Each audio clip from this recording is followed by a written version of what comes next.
What's going on, guys? This is Oliver, formerly from Response AI, and now obviously from getseer.com, trichome.com. Obviously, again, guys, thank you so much for around 7,000 subscribers now, which is crazy to me. I didn't even know there'd be 7,000 people to ever, watch my videos, but crazy. I'm really excited to keep on, just creating content for you guys, building stuff. It's going to be exciting, right? So today I wanted to talk about how, as someone who cannot code and cannot design anything to save their life, how I make, in my opinion and other people's opinion, good looking software, right? So software that looks cool, that's easy to use, and ultimately gets people to do what you want them to do inside the app. Because I feel like that is the most important part of software is, and in how it looks is, can this help my user do the thing that they want in the end, right? So crafting beauty, right? So the art of SaaS UI design. So in the early days of software, functionality was supreme, right? So in other words, you could have the ugliest software in the world and users tolerated these like clunky interfaces and, sort of like really slow tools. Think like really early Microsoft, think really early like Salesforce and SAP and things like that, right?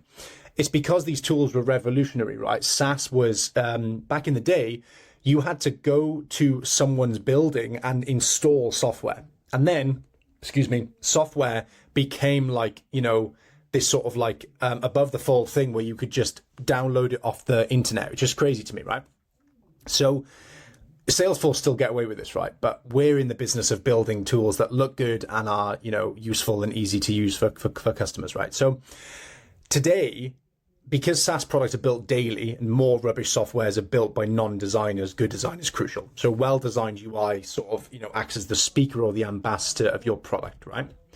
So the Zen of clarity. So less is more, but make it matter, right? So there's Antoine de Saint-Exupéry, who, I don't know if I'm saying that right. He said that perfection is achieved not when there is nothing more to add, but when there is nothing left to take away, right? So how you should see software is the front end of your software should not be this like, sort of like this contest of how much stuff you can put on it and how much cool stuff you can squeeze onto it, but rather how simple can you get it and allow the user to still achieve that desired outcome from the product, right? So the first law of SaaS design is clarity. So your dashboard needs to make sense to people, Users aren't these tourists wandering around your interface and sort of just like faffing around for a laugh. They're hunters, like seeking prey. And in other words, they're seeking tasks to complete, right?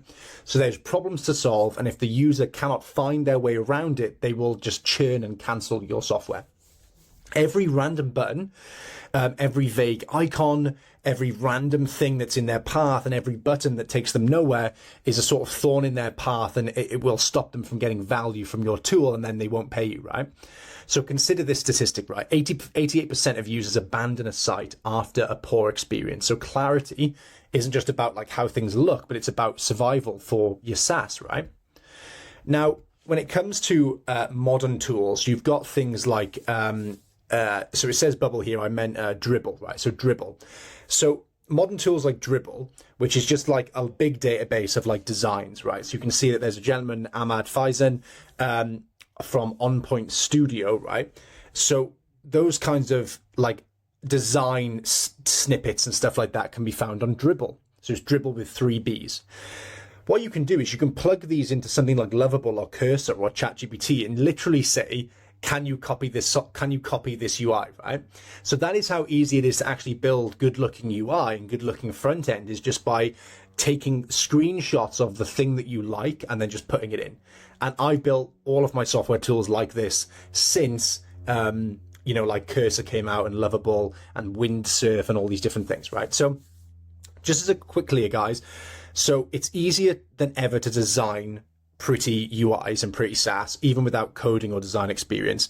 And I noticed that UI is just the front end of your software. So you can see here on this page, you've got this like task board with the dashboard and loads of like to-dos and stuff. That is the UI, that is the front end. So the user interface is what the user uses, right? Just in case you didn't know.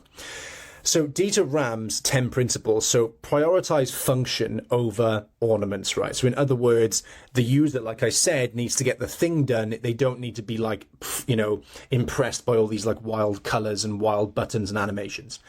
A dashboard cluttered with metrics is just noise, right? But a dashboard that surfaces actionable insights is preferred. So Slack's interface thrives on minimalism. They're a billion dollar company, right?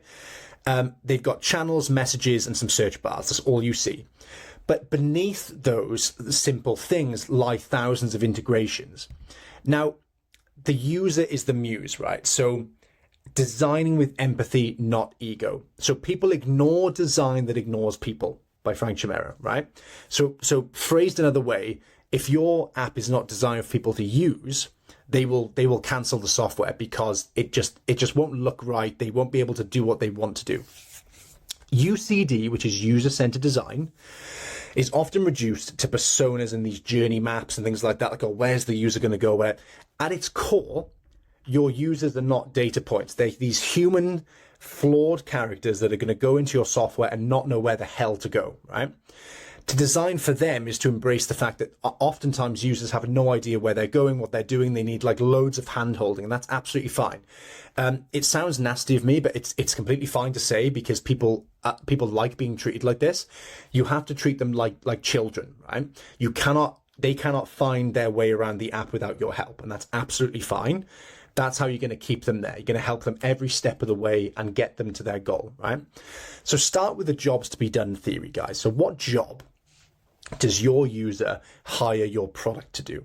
So is it like a project management tool, or is it some kind of like tool to manage their to-do list? Is it a tool that helps them find leads on the internet, whatever it may be, right? So you've got to make sure that you alleviate that anxiety of the job getting done, and you need to make sure that they can get that done quickly without all of this like frill and mess, right? So you can shift the design focus from these features and all these colors and all these cool looking dashboards to just emotions. What is my user feeling? What does my user need to get done? And what does my user need to be shown? Like, what is the important data that they need to see to get value from the product, right? So you can incorporate feedback loops that look alive, right? So Duolingo, which obviously isn't like a SaaS, like a B2B software, but it is like an app that millions of people use. They have error messages that say things like, even owls miss sometimes, and like, oops, you did this or you did that wrong, right? You can transform frustration into engagement, right? So in other words, if you press the wrong button or do the wrong thing, you've got to make sure that, the software tells you that you're going in the wrong direction. Basically, what I've seen is that users never use the app because you're building it for months, right? Building it for months and months and months, and you know your way around it, you know exactly how to use it. When you actually make it live, you just expect users to use your software like you have, but you've built it. So it's almost like doing a maze that you built, like you know how to use it, but the people who are actually spying the software off you, they've never been there before. So it needs to be like, you're like a tour guide through a maze. You can use tools like Hotjar and stuff like that, where it gives you like this glimpse into user behavior. So there's like heat maps. So I'm not affiliated with Hotjar. I haven't used it in years. I just know that it's really, really good.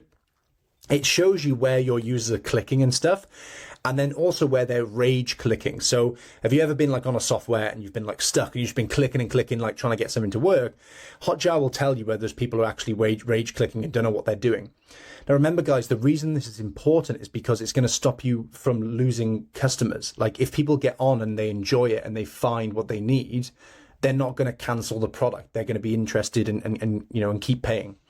But go beyond these analytics, right? So you can build like a culture of listening. So what I do is I have a very, very simple bug feature that just says, submit a bug here. It takes like 2 seconds to submit a bug.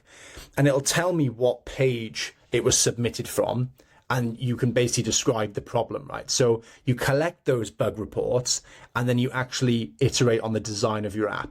And things like Hotjar will tell you what your users aren't telling you. So it'll tell you that they're clicking on the wrong thing when they log in and stuff like that, right?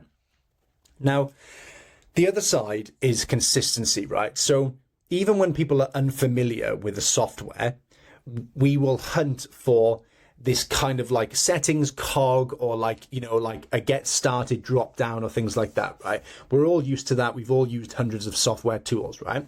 And you should adopt a design system early, and you should make sure this is like written down, right? So an example is, guys, you know, if you have a button that says delete on one screen, but then on another it says remove, you've introduced this friction because you're just naming things differently, and there's no like cadence and no like consistency to what things are named and what things are doing.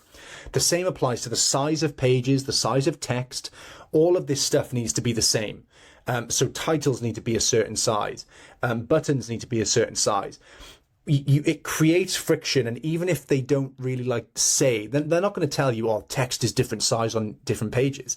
They're just going to not like the app for some weird cognitive reason, and the reason is because it's not consistent, and humans love consistency, right?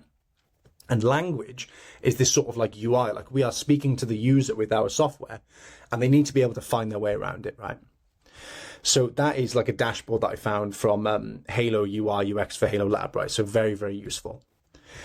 Now, the narrative of this visual hierarchy, right? So you need to direct the eye inside an app, right? So a SaaS interface is like a story. So use size and color and spacing and fonts and things like that to guide users subconsciously, right? So Basecamp, which is a multi-million-dollar company, they use these like bold project titles and then like muted secondary text to create a sort of entry point so that you like know where things are going. They have like clear buttons that are really simple.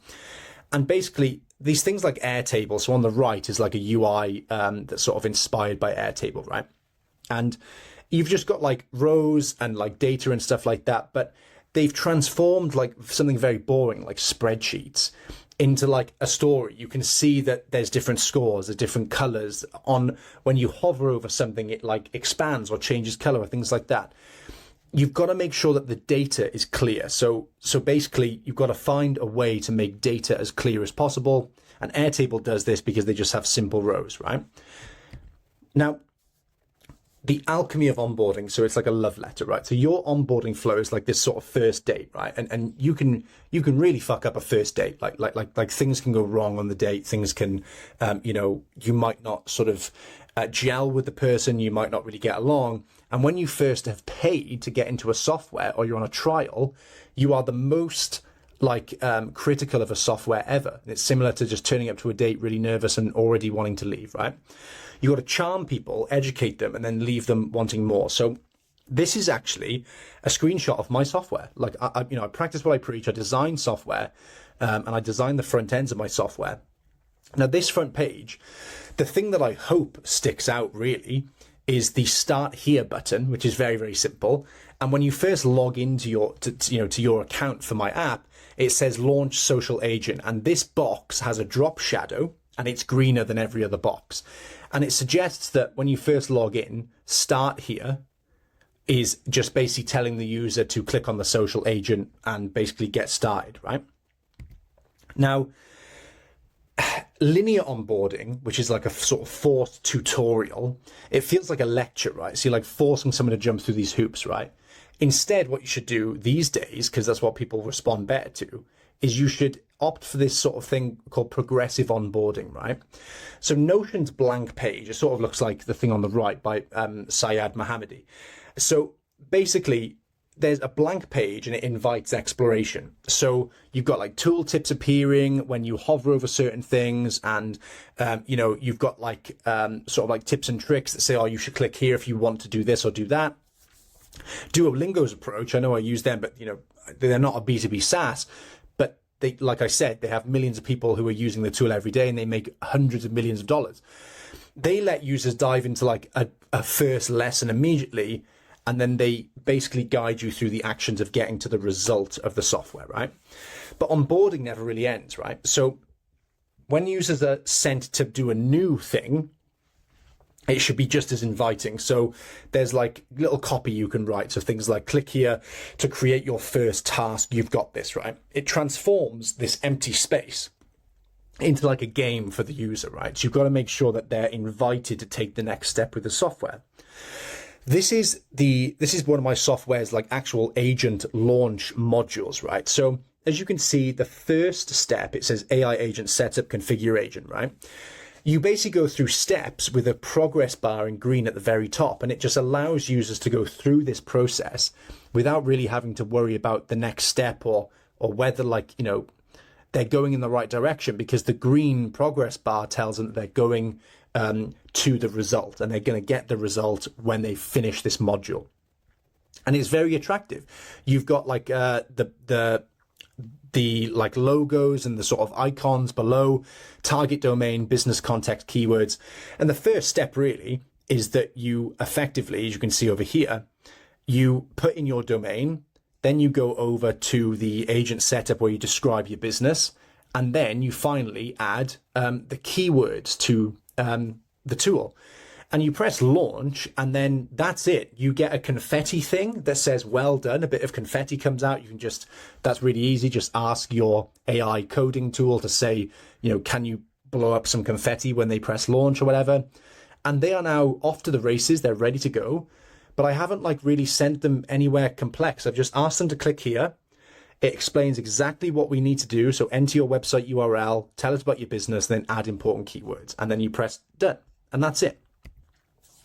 Now, speed is an aesthetic, guys, right? So a laggy UI is like a stuttering poet, right? So no matter how, you know, cool what they're saying is, the delivery is going to ruin it, right?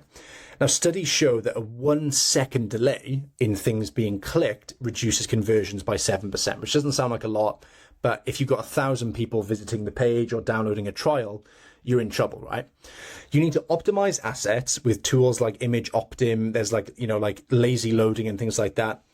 Basically, one of my favorite things to do on Seer and Trichome is when a page is loading, you can add what's called a skeleton screen, right? So if you go, guys, now to LinkedIn and try and load up someone's profile, for a split second, or try and search someone in the search bar, for a split second, there's actually loads of like skeleton gray bars.